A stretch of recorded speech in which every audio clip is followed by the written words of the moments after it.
Professor Leung specializes in adult psychopathology and also emotion regulation. So today he's going to give us a talk, okay, and the topic is Zen, meditation, and mental health. Okay, so let us welcome Professor Leung.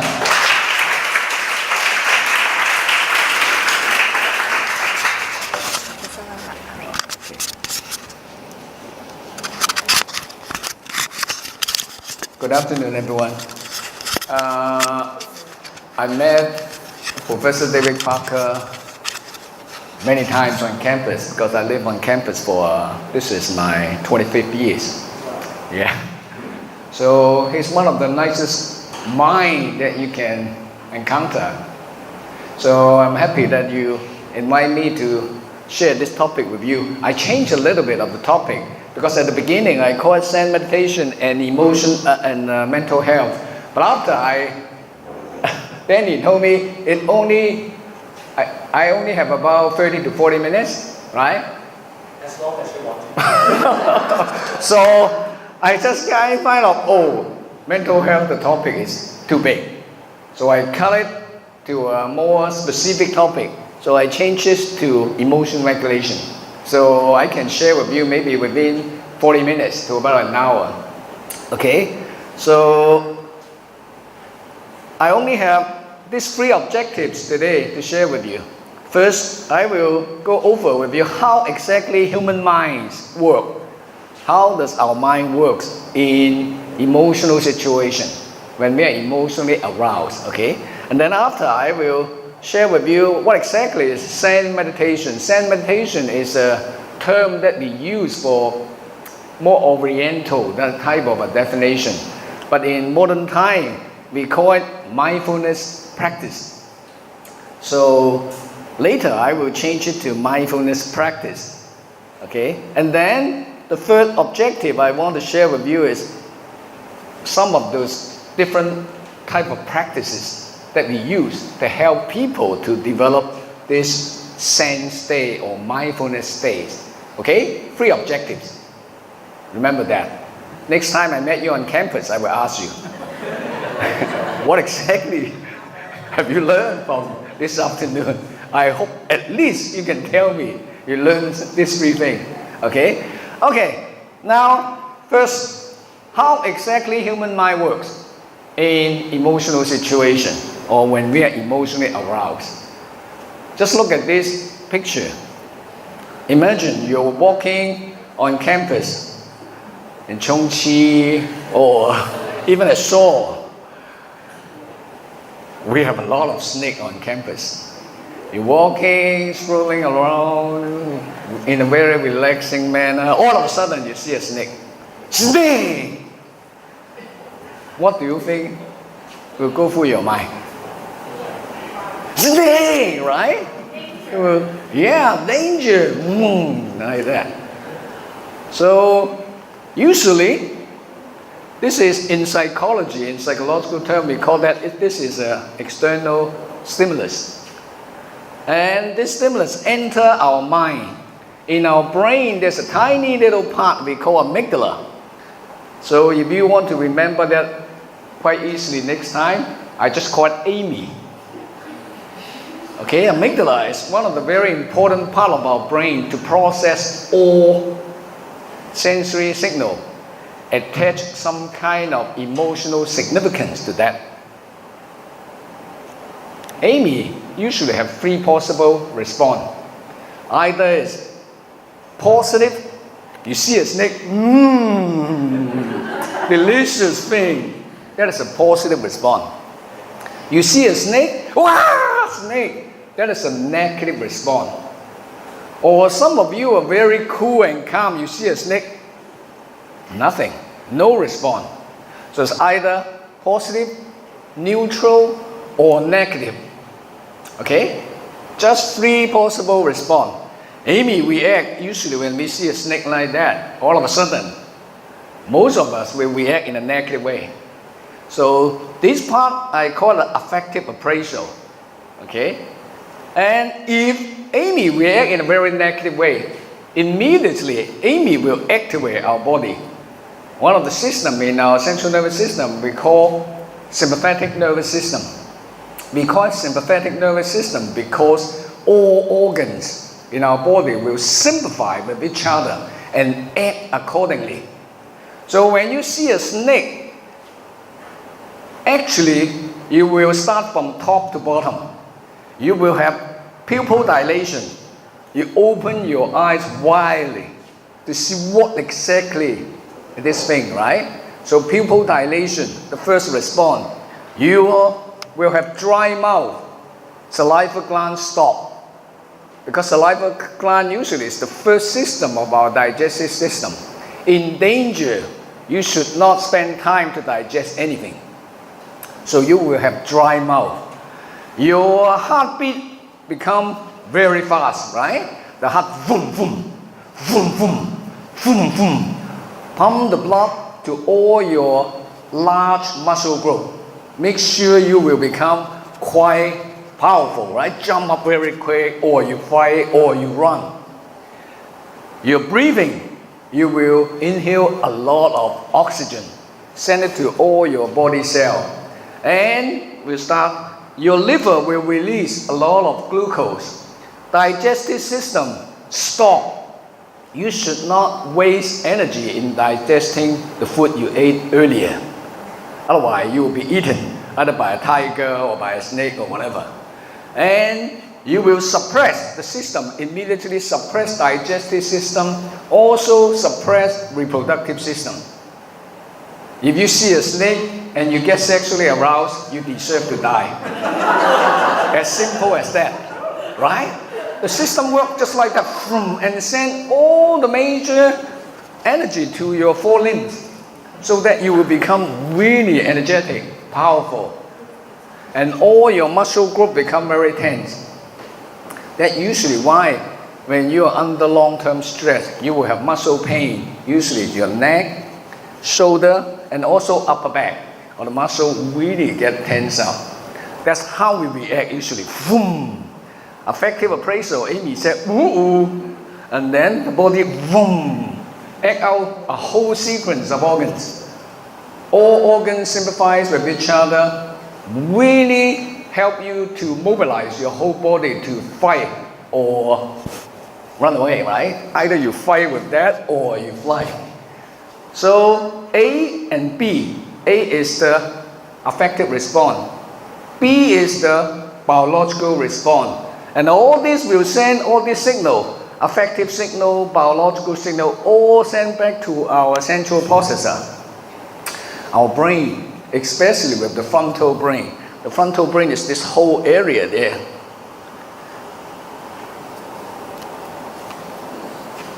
This whole area will process all this information.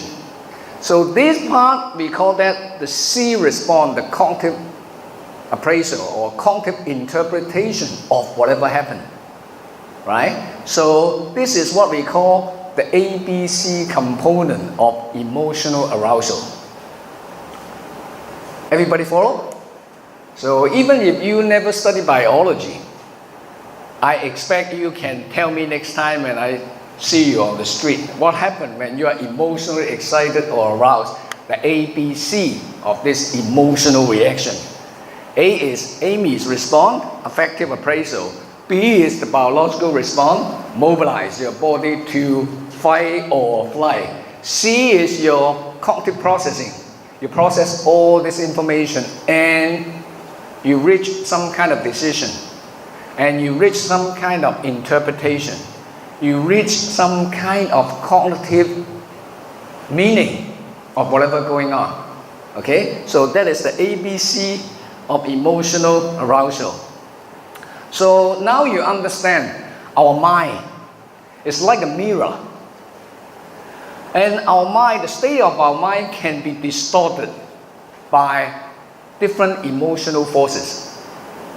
So if our mind is a mirror, just like that, if your mind is calm, anything project onto this mirror, you will reflect this thing as what it is. You see the world as what it is, right? You see the reality as what it is. In Chinese, we call that 金山, 喜山.見水是水, right? You see a mountain as a mountain. You see water as water.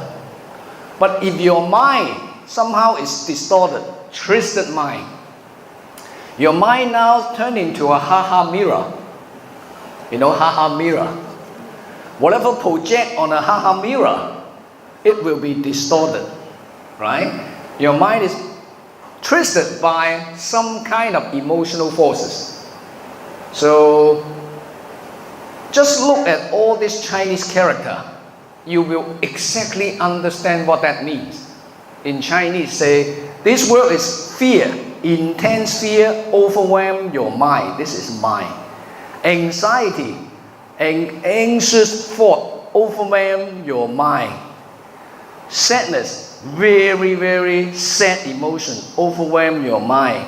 Anger overwhelm your mind. Your mind become anger's slave. Right? Happy emotion, hedonic impulse overwhelm your mind. All these Chinese characters tell you something about how our mind can be twisted by emotional forces. If you understand the Chinese character, you exactly will know, that's what that means. So if our mind is twisted by different type of either negative or positive emotion, we will not see the world as what it is. This time it's not 見山是山，見水是水. This time it's 見山是火山，見水是禍水. Right? You have to translate it for Simon. So we totally twisted reality because our mind is being driven by emotion. So that is what we call emotion-driven mind. This is a distorted state of mind or distorted state of consciousness. Okay? So when our mind is being driven by all this emotion, emotional reaction is out of control. It's totally out of your willful control. And biology is out of control. Usually when you see a snake, you cannot stop your heart from beating faster. Right? It's very hard for you to let your muscle relax at that moment. The muscle immediately will tense up. Body out of control. Memory will be out of control. You see, Amy is here. Just below Amy, there's a part we call hippocampus. Hippocampus is the factory of memory. If your hippocampus have problem, say if you have Alzheimer's disease, the neuron on hippocampus begin to die. You will not be able to retrieve memory. So it's right below Amy. So if Amy is overly aroused, you will have all kinds of memory bias. So memory is out of control. All this memory content, affective signal, we send it all to our CEO in the front. That including this part. Memory is out of control, you have memory bias. Send all this bias memory to our frontal brain, our CEO. You will have attention bias. This part of the brain function is really for paying attention to something. Interpretation is out of control. The red part of our brain is for the brain using all this signal, affective signal, biological signal, all kinds of signal, and make story. And if you give this part of the brain all kinds of negative memory signal, but very uncomfortable biological signal, this part of the brain obviously will have what we call cognitive bias. Will creating all kinds of negative story. And you will have action bias. This part of the brain mobilize our body. Right? So this is what we call mind out of control. Everybody on the same page? So that's exactly what happened when you are being overwhelmed by emotion. Different type of emotion. Earlier we just used a simple emotion, fear. Okay? So if you understand that, then you will begin to understand what exactly we are trying to do when we do Zen meditation or mindfulness practice. Okay? So what exactly is mindfulness practice?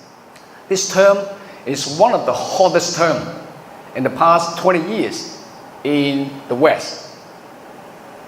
Because this whole movement started almost 30 years ago in US and Canada and Australia, and now that become the dominant force, really the most influential force in psychotherapy. All come from Zen meditation, from Buddhism, Zen Buddhism. So what exactly is mindfulness practice, Zen meditation? Now this guy called Leung. Leung originally is not a psychologist, he's a molecular biologist.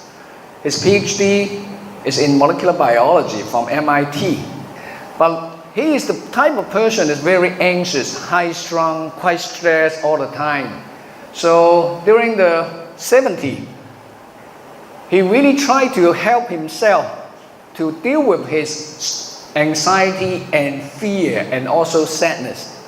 So he learned Zen meditation from some Korean monk. From Korea, they went to US and in Boston area. So he learned all this Zen meditation. And after, in late 70s, 1979, 1980, early 80, he began to use Zen meditation to help a lot of people suffering from chronic muscle pain and also some other different type of psychosomatic disease in the Boston area. And his definition of mindfulness is paying attention to something on purpose, okay, in the present moment, without any judgment. It's very abstract, quite difficult to understand. Even if we break it down into more detail, according to the modern neuroscience, mindfulness really means intentionally, mindfully, not mindlessly. You are intentionally on purpose. Synchronize your whole brain. Our brain have about just this month, actually last month, one group of researchers published a paper in Science, tell us our brain actually have over 180 different regions. Different regions act differently. Just imagine there's an orchestra, 180 musicians in this orchestra. If everybody play their instrument according to their own will, that won't be an orchestra. An orchestra should really play according to the director, right? Dun dun dun dun, dun dun dun dun. You follow the director. Then you are really playing music in a synchronized way. So we said you synchronize the whole brain, 180 something area, to focus attention to do one mental task. That mental task is to focus attention on a target from moment to moment, as long as required. This is what we call focus attention. This part of the attention, we call it sustained attention. Can you focus? But how long can you focus, right? So that is what exactly means without emotional reaction, non-judgmentally. It's still very conceptual. This is what we call conceptual learning. Now we move to experiential learning. I will just demonstrate to you what exactly is mindfulness. Now everybody, sorry. I want you to now synchronize your whole brain to do one task. Just listen to the sound that I create later. And when the sound stops, when you hear the sound, the bell, we call this mindfulness bell. When it stops, raise your hand. Get the message? Understand? Okay, now close your eyes.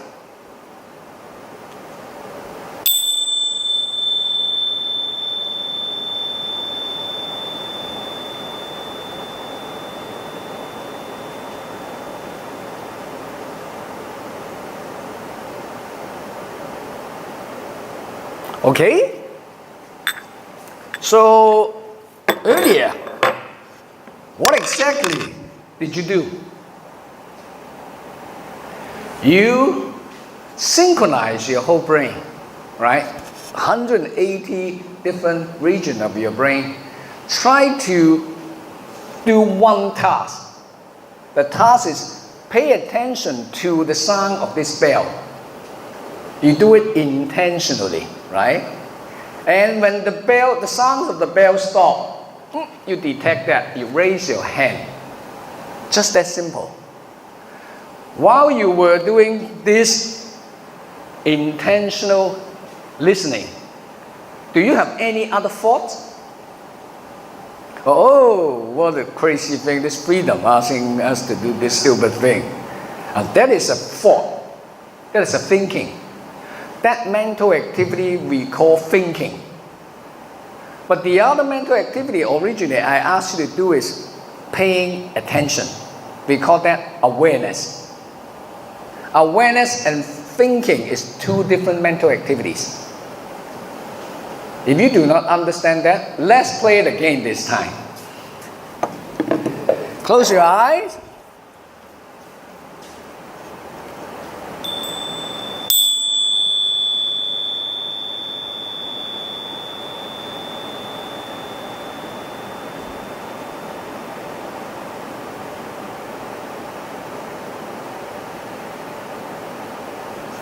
Okay, some of you seem to be sleeping.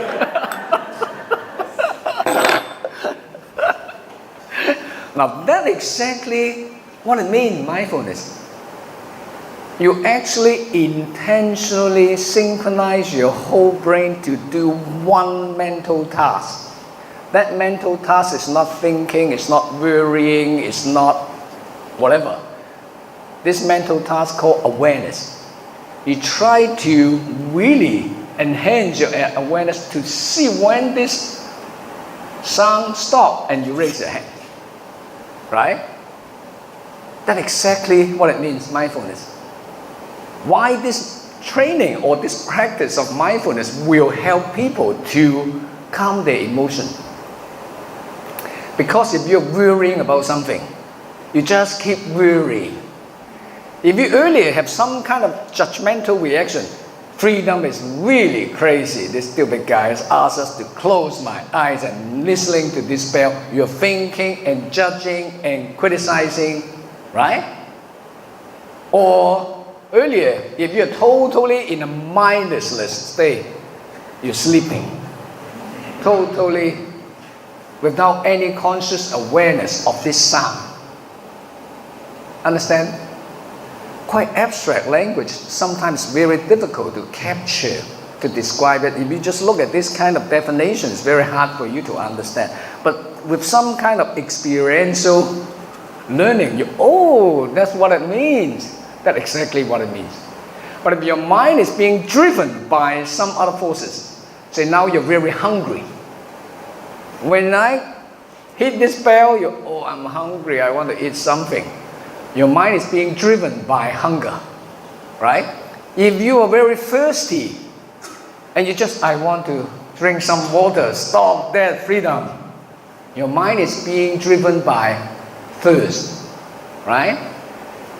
If you're really horny, you think of all this sexual, whatever related thought. And I ask you to pay attention to this bell, you just keep imagining all kinds. Your mind is being driven by sexual hedonic impulse, right? If you are very sad now, I ask you to listen to this bell and raise your hand when the sound stops. Oh, I'm so sad, my GPA is 1.5, and your mind is being overwhelmed by all these negative thoughts. Understand what I mean? Your mind is not free. Your mind is being overwhelmed by all this emotion, impulse, so on and so forth. But if you can intentionally synchronize your whole mind just to do this one single task, that is to pay attention to this sound. That is what we call a state of Zen, the Zen-meditation. And if you can really control your mind to do really what you intend to do all the time, you won't waste your time in worrying about something bad might happen in the future. You won't waste your time in dwelling on some mistake you made 2 years ago. That is regret, right? And you're living in the present moment. Your present task you want to do is focus your mind on these sounds, and when it stops, I raise my hand. And if you can really manipulate your mind like that all the time, then you won't be being controlled by all this either positive or negative emotion. That is exactly what Zen means. Okay? So if you understand that, you have that already. So now, this is exactly the word Zen in Chinese. Okay? You have to translate it to Simon, whoever don't understand Chinese. The character of Zen in Chinese that actually have two characters. This part of the character, Dan, means only one. Right? The other half of the character, originally this is the heart. The heart laying down is the heart. When the heart stand up, become like this, mean active mind, or the mind in action. Together, this word Zen mean actively direct your mind in doing only one mental task. That mental task is not worrying. This mental task is not regretting. This mental task is just focus on whatever you need to do now. That is awareness. That's exactly what it means. Okay? Actively direct your minds to do only one mental task at the moment. That is consciously aware of what is going on. That's all. Okay? So now we have different type of practices of mindfulness. You can use many different methods to train this, what we call Zen state.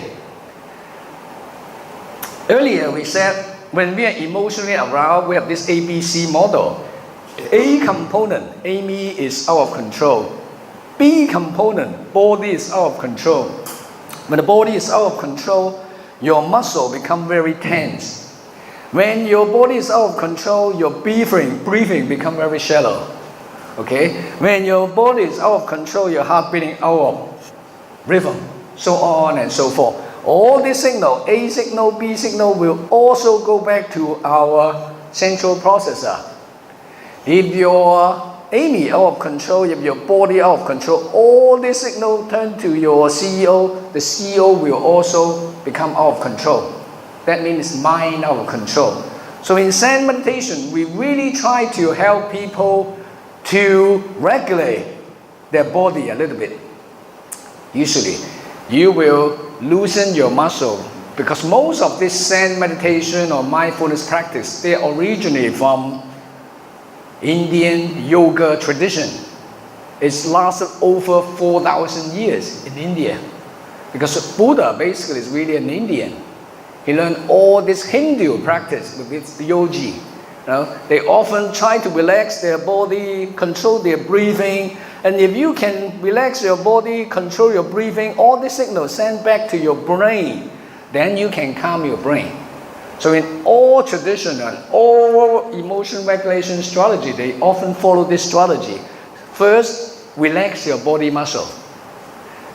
That's why in yoga they do all this stretching behavior, right? The stretching posture.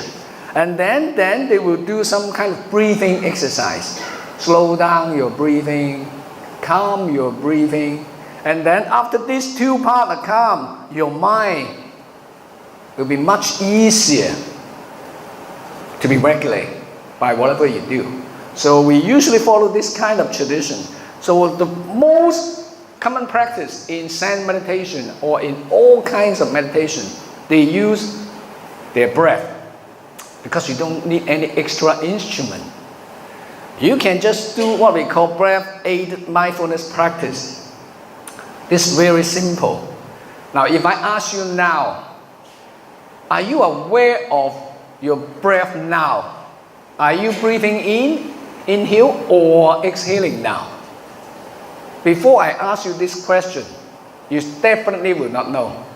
Right? When I ask you this question, all of a sudden you intentionally focus your mind on, am I inhaling or exhaling? Right? So that's why we use this technique very, very often. And this is also one of the very common technique and very easy to learn too. Now, according to this recipe here, so everybody can do it now. Just sit relaxedly. Just sit, don't cross your leg. Just sit on your chair with your back straight. Straighten your back. Relax all your muscle. Close your eyes. Use your nose to breathe. And breathe in very slowly. And when you inhale, breathe in. Push your tummy a little bit outward. And when you exhale,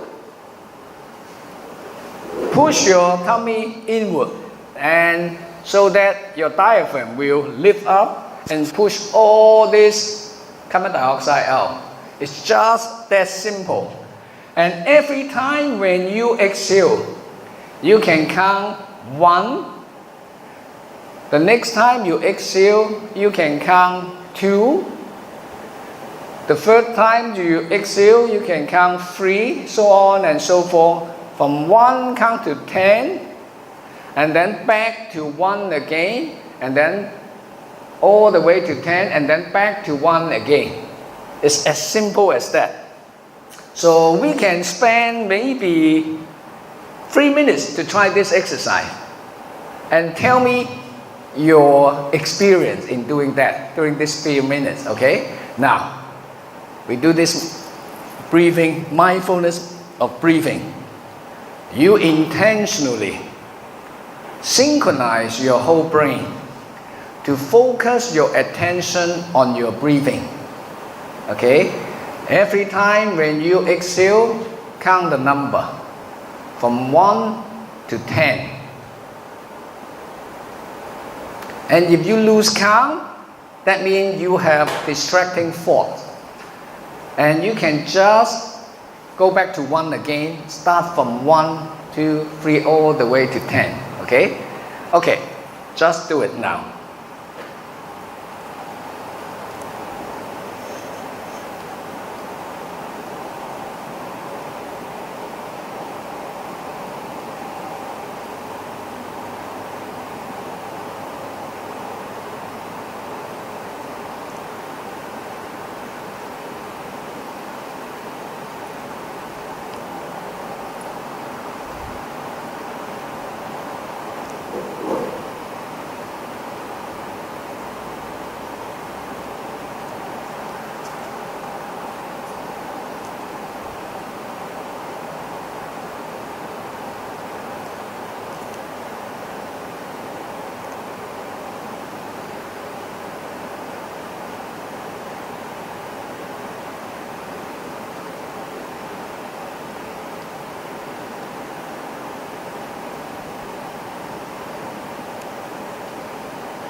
Okay, time's up. So during the last 3 minutes, how many of you can actually just focus on counting without losing count? Raise your hand. Not bad. It's about 1/3. So for the rest of the group, what happened to your mind? Originally we said we want to intentionally synchronize the whole brain to focus to do one mental task. That mental task is to pay attention to our breath, right? And some of you can do it. Just keep doing that. And some of you didn't raise your hand. What happened actually? For those who did not raise your hand, you have different thoughts, right? You have all kinds of distracting thoughts. You may be thinking about, oh, I forgot something. Oh, where am I going to go after? Come on, finish quick, freedom. I need to go to watch a movie at 5 o'clock, blah, blah, blah. And you have all kinds of distracting thought, right? When you have distracting thought, that means your mind, all of a sudden, originally, intentionally, you want to do one thing. but your mind is being driven by many other different influences, right? And all of a sudden you thought about this, and all of a sudden you thought about something else. And it has no problem at all. But if you're aware of that, hey, I'm being distracted by some other thing. And then I just will turn my attention back to the breathing. And then you do it with count 1, 2, 3, 4, 5, whoop, you're distracted again. And sometimes you're distracted for 1 minute, 2 minutes, you develop this awareness very quick. Sometimes you can be distracted for about half an hour. You still haven't really paid any, Now, if you practice it all the time, the distraction will occur less and less. Also, the period of you get lost in your thought will become shorter and shorter. Do you understand what I mean? And you're actually using this very simple breath aid mindfulness practice to regulate your own mind. You can regulate your own mind with your own intention rather than being driven by other emotion, either anxiety, either sadness, either anger, or other hedonic impulses. Right? It's as simple as that. A very simple practice. But this practice, if you actually all very experienced Buddhist monk, or in some other tradition, in Chinese tradition, with all this Qigong or Tai Chi or whatever practice, they are doing the same thing. But now in neuroscience ages, we know exactly what happens when you do that, when you struggle with all these forces. Turn your mind to something else, and you're aware of them, and then you pull your mind back, right? And then something drives your mind away again, you get your mind back again. Just that practice. And this is what we call breath aid mindfulness practice. We also have sensation aid mindfulness practice. Earlier we give you this bell, right? We use this auditory sensation. Ding! You try to pay attention. And a lot of the Buddhist tradition, they will use some kind of zhongging, we call like all kinds of things, like Namo Amitofu, Namo Amitofu. In Catholic or some other Christian tradition, they use singing. In yoga, they will make some kind of the sound, Om, something like that, with the sound with vibration. That also with this auditory kind of a sensation, you just focus on this sound, your mind will be all clear, with no thought, with just the sensation driven, just totally let the sensation fully permeate your whole mind, with no other thing. You can also use taste. You can also use smell. We call one of the Zen practice with sensation like tea Zen. Tea Zen cha xi. The people drink tea. They pick up the tea, big teacup, move it close to their nose, and they smell the smell of the tea, right? That is, they're using the smell, the sense of smell. And then when they drink the tea, they focus the sensation on the taste of the tea, right? That becomes the taste of the tea as the dominant force. And they can drink the tea, and then you can also focus on this warm water getting inside your throat all the way down to your stomach. You can actually focus on that kind of sensation. But usually we won't do that. Usually we won't even know the taste of whatever we eat, because our mind has been distracted by so many things. We call that 食不知味. Right? In Chinese, you eat something without knowing the taste of that because you're not mindfully eating. You're mindlessly eating. Something like that. So this is what we call sensation aid mindfulness practice. Use our 5 senses. You can also just use your eye, focus on one part of this picture. Like all of us, if we want to do, say, 1 minute of visual sensation aid mindfulness practice, you just focus on this part of this whole slide here. Don't move your eye, just stare at this pink color here. Can you do that? Just stare at this little area. Absolutely with no thought. Just stare at that.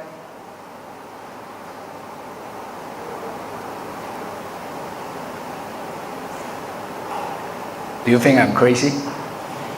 Then you're not doing the task. Then you're thinking. If you just look at it without any judgment, because earlier the definition said intentionally synchronize your whole brain to just pay attention to one target without any judgment, without any thought. It just, the whole mind become quite coherent, right? Synchronized, well synchronized, just do one task.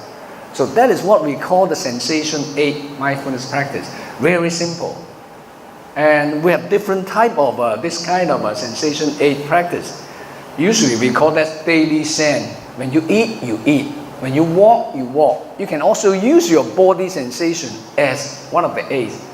Say, everybody put your hand out. Extend your arm like this.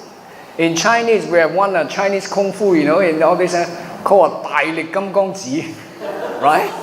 You focus all your energy on 2 fingers here.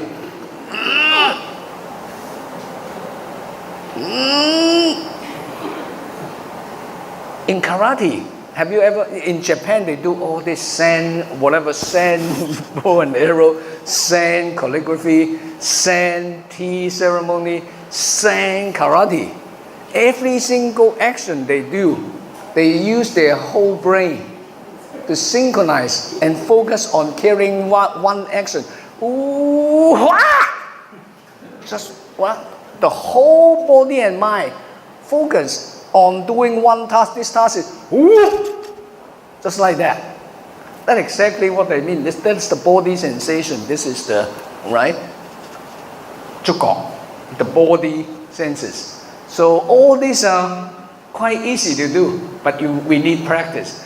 And in Tibetan Buddhism, they use a different type of method to concentrate their mind. That is called imagination-based mindfulness practice. Now, everybody just focus on this picture. This picture is supposed to elicit some kind of warm, tenderness type of feeling in you. This picture is particularly effective in eliciting some kind of tenderness in women. Men usually have harder time to develop this kind of that kind of thing. Wow, the whole warmness, right? This tenderness can really permeate your whole body and mind. You can just totally lose yourself in this if you're good in imagination. So you can just look at this picture, how happy this little baby. Mommy really loves me. And this mommy, how lucky I am. I have such a lovely little baby. Right? Can you feel that? Can you really develop that? For women, usually it's easier.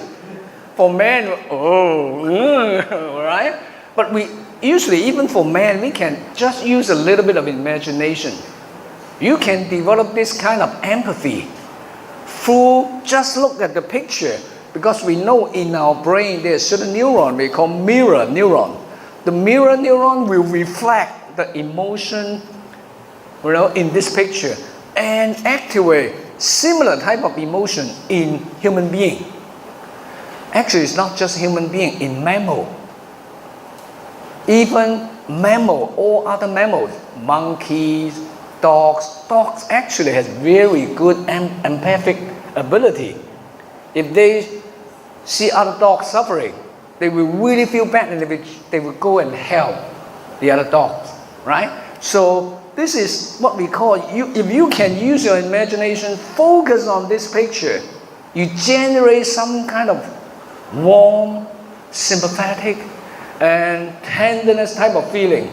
And you just let that feeling totally overwhelm your whole body and mind. You basically lose yourself in this tenderness and love. This is what we call loving kindness meditation. And you can also, in Buddhism, they even do something one step further. They will wish this mother and son all the best. Wish them to maintain this kind of sense of tenderness, sense of love for as long as they can. Right? We wish, just like when we wish somebody well. I wish Simon all the whatever. Okay? Something like that. And if you can extend that and let that whole positive emotion in you totally overwhelm you, you will not feel sadness. You will not feel worry. You will not feel fear. Right? Because your mind now is totally being overwhelmed by love. And just one mental activity, that is love dominate mind. No other negative emotion or negative thought or anything. This is what they call imagination-based mindfulness practice. And because some people can use some other method easier, and some people can use imagination much easier. Because some people are much more imaginative. Depends on your own personality. So, but this is very common practice now. We just call that LKM. One of my PhD students now is doing this kind of research. How when we generate LKM in a very angry person or in a sad person, in a very anxiety-prone person, and how this experience can help them to counteract all this negative emotion-driven influence, something like that. So if you understand that, then you know what exactly is Zen meditation. So usually in mindfulness practice, the goal of all this training is really try to switch our brain from emotion-driven modes, negative emotion-driven mode, like the Chinese character you see earlier, fear, 恐懼, right? Intense fear overwhelm your mind. Or anxiety overwhelm your mind. Anxiety is really basically the apprehensive type of anxious thought overwhelm your mind. Or anger overwhelm your mind, 憤怒嘅怒. Or sadness overwhelm your mind, 非常痛苦情緒 overwhelm your mind. So we basically try to really switch our brain from emotion-driven mode to our awareness-driven mode or self-directed mode. So when our brain is totally driven by emotion with functional MRI, we can scan your brain. And your brain will be just exactly like this. Amy is totally overactive, overwhelmed by all this negative emotional activity. That's why it's all red. When it's red, that means it's burning a lot of glucose. And when we use those the scanner basically scan the brain, see which part of the brain is overactive and emitting a lot of heat. So when your Amy is totally dominated by negative emotion, overwhelmed by emotion, you can see your frontal brain here. The frontal brain, how you think, right? When your mind is totally driven by this Amy, your seed, that is the cognitive part, will be affected by this Amy. Amy basically will set the color of your glasses color.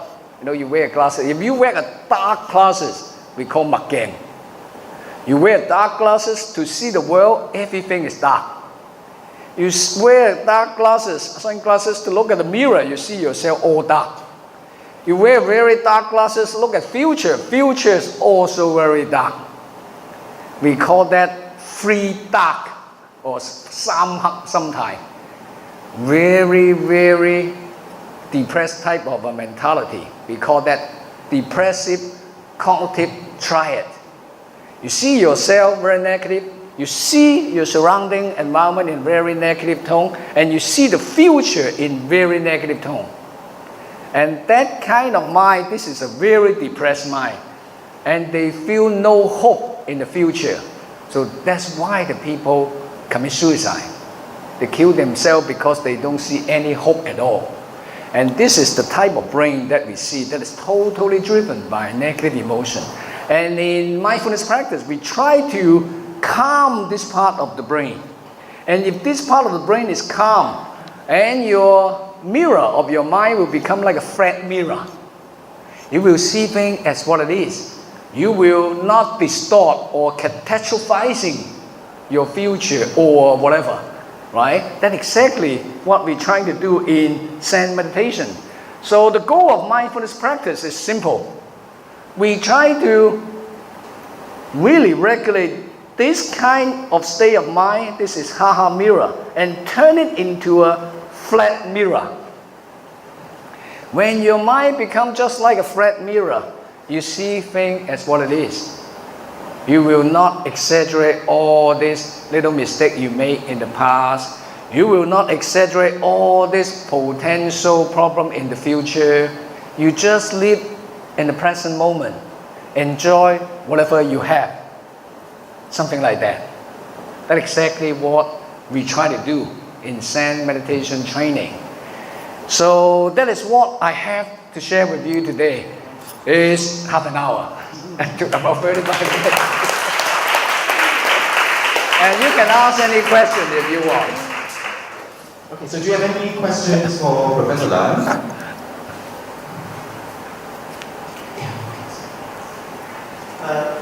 Just a short question about disturbance, sadness, anger, we discussed about. What about happiness? It seems that happiness can help us think better. Is it true? When we talk about happiness, do you mean about like the hedonic impulse? 快樂衝動, right? So if you mean a peaceful, calm, kind of what we call neutral state of happiness, that is what exactly Zen meditation try to achieve. But if you talk about this really intense desire to get a girl, to get money, or to get whatever, that is a different story. That they call desire. That become a desire-driven mind. Because in Buddhism, they have tam, zan, qi, right? Tam is the tamyuk. Tamyuk, exactly what they call hedonic impulse, desire. The desire really driven, really drive your mind that you cannot really get rid of it. You keep thinking about chasing this girl or earning more money or buying this watch or buying that car or buying this brand name bag, so on and so forth.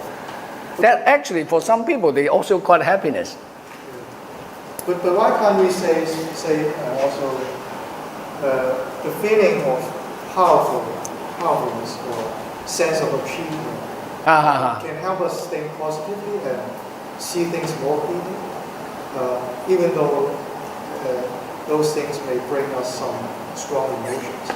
Can we say those emotions are very positive and help us to think better, or no? Oh yeah, we can say that. Now, we have to remember one thing. Emotion basically have no good or bad. All these emotions, they serve some kind of survival value in terms of evolution. But there's a curve in emotion we often talk about. We call inverted U curve. Inverted U curve means if you have too much or too little, it's still not good. The good thing is in the middle. This is the optimal level of arousal that we call the inverted U curve. Just like fear, if you have totally no fear, no anxiety, the student will have no motivation to study. That's why in university we have this really necessary evil to give you an exam and ask you to hand in paper, right? But if you're overly anxious, you're overly stressed by the demand, and then you will begin to have cognitive confusion. So if you don't have enough emotional arousal, you will not be able to break the world record in the Olympics. Now in the Olympics, you see all these people and the last 8 finalists, and then they were really very anxious, right? Everybody, oh God, help me, God. No. But if they are overly aroused, once they start, they will make mistake and fall. they have to be optimally aroused. Not too much, but not too little. Not too little, you don't have the power. You cannot swim faster than that split second. Right? Something like that. So even in Buddhism, they talk about this, the middle of the road, like the Chinese philosophy, 中庸之道. That is what we call the inverted U-curve principle. 過猶不及，過就 too much on this side, 不及 just stay. So the best thing is the optimally aroused stay, something like that. So what you talk about is something related to what you just mentioned. So, Professor Leung, please remain on stage. Thank you very much for giving us an entertaining and practical sharing. I will surely remember Amy, and I will do Good, good. Okay, briefing practice at home. Right. In order to show our token of thanks, our president, Danny, and another Professor Leung, would like to present to you a thank you card and also a souvenir. Okay, Good. Thank you very much. It's really inspiring. Do we have to take a picture? Yeah.